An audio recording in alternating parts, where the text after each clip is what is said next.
อย้อนถึงถิ่นดินแดนอุดมหังมีก่อนเป็นเมืองไซบุรีเป็นราชธานีดังวังเวียงทองนครก่อนเก่าเขาตั้งอยู่บ้านน้องเหือทองอาณาจักรของสีโคตะบองมีห้องหอยมา3,000 ปีถิ่นฐานแห่งนี้ยังมีภูเขาป่ามีทั้งทรัพย์สินนานาสิ่งของมีค่าล้วนแต่เงินทองวัตถุเก่าแก่แต่สมัยสิงโคตะบองบ่ให้ใครเป็นเจ้าของหลัดปกป้องเป็นของแผ่นดินเขตแดนแคว้นถิ่นสิ่งศักดิ์สิทธิ์หลายที่เหลื่อมใสด้วยแห่งศรัทธายิ่งใหญ่องค์พระทันใจกราบไหว้บูชามีทำสาวเหลือเสบังไฟมีเหือสาววาแก้งกระเบาและหาดเหมือนซาเป็นสายทาราอาบเย็นซึ้งใจสาวเมืองสดใสใสบุรีหุ่งเฮืองก้าวหน้า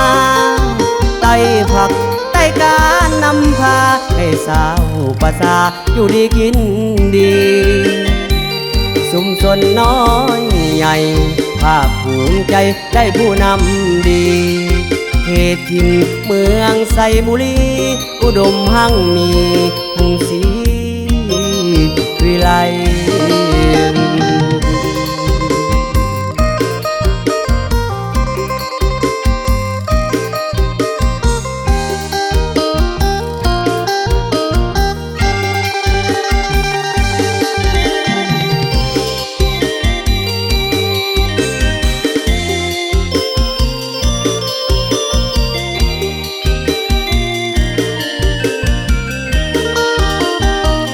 เขตแดนแคว้